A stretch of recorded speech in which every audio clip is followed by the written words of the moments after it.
हाय, hello, good evening सगळ्यांना. जय भीम. मी सीमा. स्वागत आहे आपल्या सगळ्यांचं किचन सवंगडी आणि मी या चॅनलमध्ये. कसे आहात सगळे? आशा करते की तुम्ही मस्त, स्वस्त आणि आनंदी असाल. तर संध्याकाळचा माझा 4 ते 6 क्लास झाला आणि आज रात्रीच्या जेवणामध्ये मटण आहे. तर त्या मटणची तयारी मी करते. तर आज रात्रीच मटण का शक्यतो आम्ही नॉन-व्हेज दुपारीच बनवतो आणि असं लिहिलेलं पण आहे सायन्समध्ये की जे नॉन-व्हेज वगैरे जे असतं ना, तर त्याचं जेवण शक्यतो दुपारी करावं. कारण की ते पचण्यासाठी थोडंसं जड असतं म्हणून ना ते दुपारीच करायचं. पण आज असं काय झालं की रात्रीच मला स्वयंपाक करावा लागला मटणचा. तर आज दुपारीच माझे मिस्टर मला म्हणत होते, की आज संगीताला जेवायला बोलवूया. आता संगीता म्हणजे कोण? तर माझी नणंद म्हणजे आमच्या ताई. तर मी म्हटलं, की ठीक आहे बोलवा. पण म्हटलं, की आता त्या दुपारी जवळपास 12:30 वाजेपर्यंत जेवण होतं त्यांचं आणि मग 12:30 वाजेपर्यंत माझंच काम उरकत नाही. कारण की कसं आहे 9:30 ते 11:30 वाजेपर्यंत क्लासच चालू असतो आणि तिथून पुढे राहिलेली सगळी घरातली कामं. मग 12:30 वाजेपर्यंत त्यांचं सगळं जेवण वगैरे तयार करून मला म्हणजे जमलं नसतं कदाचित दुपारी. म्हणून मग ते बोलले, की "ठीक आहे मग रात्री आपण बोलूया." बोलले, की "मटण आणतो मी." तर आता ठीक आहे म्हटलं, आता नणंद येणार आहे जेवायला, त्यांची बहीण येणार आहे जेवायला आणि त्यांना असं वाटतंय, की बहिणीला जेवायला बोलवावं मटण वगैरे. तर म्हटलं ठीक आहे आणा म्हटलं. तर काही नाही आमच्या घरामध्ये आम्ही दोघंच मटण खातो आणि नंदेच्या घरामध्ये दोघंच जण आहेत. म्हणजे असं मिळून आम्ही चौघं जण आणि मुलं काही नॉन वगैरे खात नाहीत. तर ते बोलले, की अर्धा किलो मटण बस होईल. तर म्हटलं ठीक आहे आणा म्हटलं बाकीची तयारी मी करते. तर क्लास वगैरे झाल्यानंतर ना मी सगळी झाडलोट वगैरे केली आणि मग म्हटलं की थोडंसं जरा 10-15 मिनिटं बसते आणि मग स्वयंपाकाला लागते. तर ताईंना बोलवलं होतं जेवायला. रात्री म्हटलं की त्यांना रात्री पण ते जवळपास ना 8:30 पर्यंत जेवून घेतात. पण तरी पण मी त्यांना म्हटलं की ताई 9 वाजेपर्यंत या जेवायला. तर त्या विचारत होत्या, "आज काय स्पेशल आहे का?" म्हणून. तर म्हटलं, "स्पेशल असं काहीच नाहीये," म्हटलं, "तुम्ही या फक्त जेवायला." तर बोलल्या, की "ठीक आहे," म्हणून. तर त्या आता 9 वाजता येणार आहेत, तर ह्यांनी काय केलं, मला 7:30 पावणे 8 वाजेपर्यंत हे सगळं आणून दिलं. तर मटण वगैरे आणून दिलं आणि बोलले, की "बाकीची तयारी तू करून घे तोपर्यंत." तर म्हटलं, "ठीक आहे." तर आज मटणसोबत साधा आपला जो स्टीम राईस असतो तो करणार आहे मी आणि जे तांदळाच्या भाकरी ज्या आहेत ना, तर हे बोलले, की "मी तांदळाच्या भाकरी आणतो आज मटणसोबत खाण्यासाठी." तर म्हटलं, "ठीक आहे." कारण की ज्वारीच्या भाकरी मी करणार होते, पण बोलले, की "आज नको, तांदळाच्या भाकरी छान लागतात याच्यावर."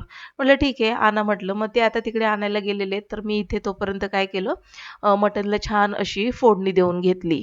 आता बऱ्याच गृहिणींचं स्वयंपाक मी बघते, म्हणजे कधी-कधी मी व्हिडिओ वगैरे बघते ना, तर बऱ्याचशा गृहिणी काय करतात, कांदा, टोमॅटो असं परतला, की लगेचच मटण त्याच्यामध्ये घालून देतात, हळद वगैरे लावलेलं आणि लगेचच पाणी घालून देतात आणि लगेचच कुकरची शिट्टी लावतात.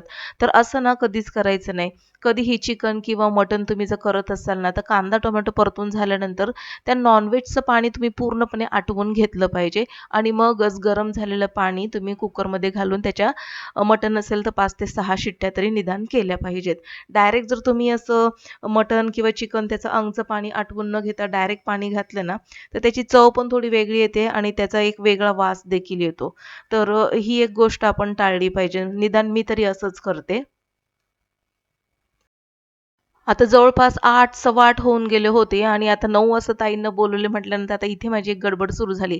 बाजूला मी मटणचा कुकर लावला, भात तर मी आधीच शिजवून ठेवला होता.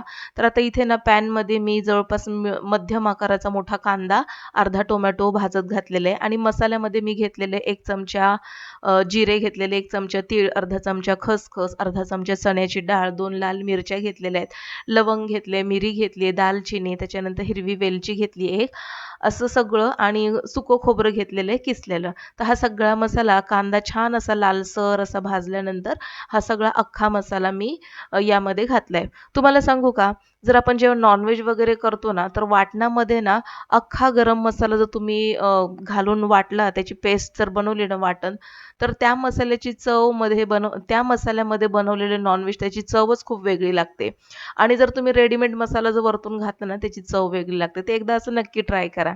सगळा मसाला मी आता भाजून या भांड्यामध्ये घेतला. आता मला माझं एकच हे स्वयंपाक करत असताना एकच म्हणजे डोक्यामध्ये असतं, की स्वयंपाक करत असताना कमीत कमी भांडी निघाली पाहिजेत. तर त्यासाठी मी काय केलं, एका साइडला कुकरच्या 5 शिट्ट्या झाल्या, गॅस बंद केला आणि ज्या भांड्यामध्ये मी मसाला भाजला होता, त्याच भांड्यामध्ये जवळपास 1.5 चमचा तेल घातलं आणि त्यामध्ये हा सगळं जे वाटण मी तयार केलंय ना, ते सगळं वाटण घालून मी तेल सुटेपर्यंत आता हे सगळं परतून घेणार आहे. आता यामध्ये मी ना चण्याची डाळ घातली आहे. तुम्ही फुटाण्याची डाळ देखील घालू शकता किंवा बरेच जण ते घालत नाहीत. बऱ्याच जणांना ते आवडत नाही. तर कोल्हापूर बाजूला जर तुम्ही बघाल ना, तर त्याच्यामध्ये चण्याची डाळ किंवा फुटाण्याची डाळ असलं काहीही घालत नाहीत. पण आमच्या बीडकडच्या साईडमध्ये ना, तर हे सगळं घालतात. आता बीड आणि कोल्हापूरचं काय? तर माझं सासर कोल्हापूर आहे आणि माझं माहेर बीडचं आहे. बीडमध्ये येतं माझं माहेर आणि म्हणून मग मी काय करते, कधी कोल्हापूर पद्धतीने, कधी मग बीडच्या पद्धतीने असं नॉन-व्हेज वगैरे बनवत असते. थोडीशी आलटून-पालटून चव छान लागते आणि कोल्हापुरी मसाल्यामध्ये ना शक्यतो जिरे वगैरे जास्त वापरले जातात. चण्याची डाळ वगैरे वापरत नाहीत. धने वापरत नाहीत वाटणामध्ये. जिऱ्याचं प्रमाण जास्त ठेवतात. पण बीडकडच्या बाजूने जर बघितलं ना तिकडच्या पद्धतीने, तर त्याच्यामध्ये ना जिरे न घालता धने वापरले जातात. तर हा एक थोडासा फरक आहे. मसाला छान असा परतून घेतला. मटण बघितलं छान शिजलं होतं आणि परतलेला मसाला या कुकरमध्ये लगेचच घालून घेतला. कारण की ना आणखीनही ते आळण पाणी जे आहे ना, त्याला अशी उकळी फुटतीये. तर लगेचच हा गरमागरम परतलेला मसाला यामध्ये घातला. बघा, स्वयंपाक करत असताना कमीत कमी भांडी निघाली आहेत माझी. जे भांडं मी मसाला भाजण्यासाठी वापरलं होतं, तेच भांडं मी मसाला परतण्यासाठी केलंय आणि ज्या कुकरमध्ये मी मटण शिजवून घेतलं होतं, त्याच्यातच मी परतलेला मसाला घातलेला आहे. असं काही नाही की चव वेगळी वगैरे लागते, चव सेम लागते. पण झटपट जर करायचं असेल ना, तर अशा पद्धतीने मी करत असते. रात्रीचा स्वयंपाक मोठा असो की लहान असो, तर तो स्वयंपाक करत असताना एकच आपल्या डोक्यामध्ये असलं पाहिजे, की किचन जलद गतीने साफ-सफाई करता आलं पाहिजे. रात्रीचा स्वयंपाक झटपट करता आला पाहिजे आणि तो देखील चवदार. तर यासाठी काय करायचं की स्वयंपाक सुरू करण्यापूर्वीच ना बऱ्याचशा गोष्टींची तयारी करून घ्यायची. जसं की मी आधीच भात शिजवून घेतला होता. मसाला वगैरे आधीच मी म्हणजे एका साइडला कुकर लावला, तर एका साइडला मी मसाला वगैरे सगळा बनवून घेतला होता. तर सगळे मसाले असे आपल्या जवळच जर ठेवले ना, तर आपला होणारा गोंधळ हा कमी होतो. दुसरी महत्त्वाची गोष्ट ना, स्वयंपाक करत असताना जी भांडी पडतात, तर ती भांडी ना लगेचच सिंकमध्ये आपण ठेवून दिली पाहिजेत.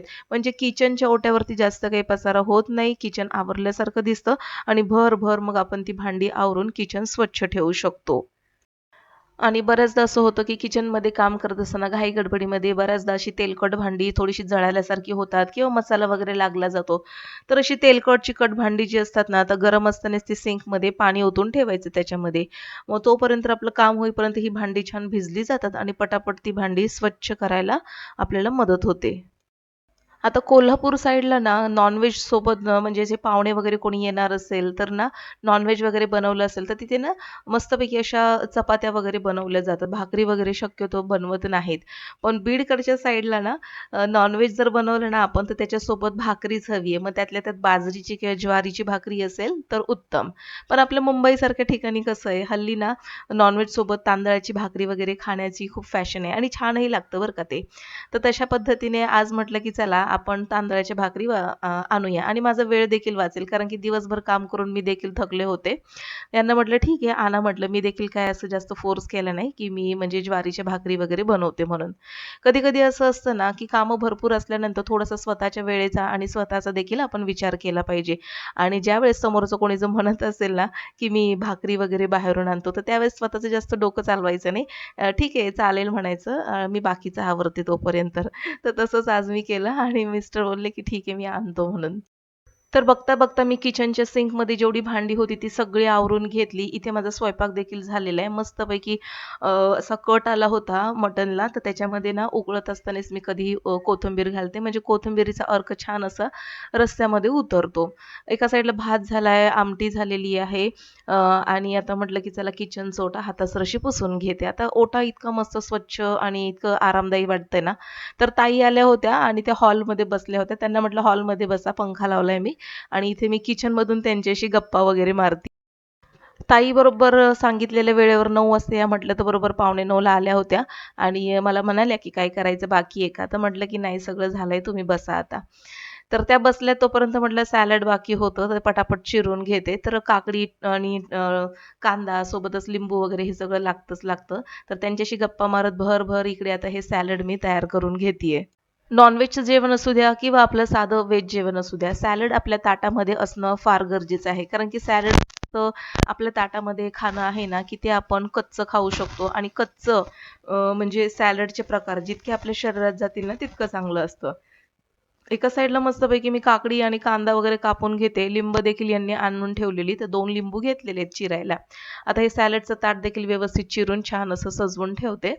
म्हणजे असं ना कसंही ओबड-धोबड असं सजावट नसावी. मला असं वाटतं जर कोणी आपल्या घरी येणार असेल जेवायला, तर असं टापटीपपणा, व्यवस्थितपणा असावा. एरवी तर आपलं काम फास्टमध्ये चाललेलंच असतं.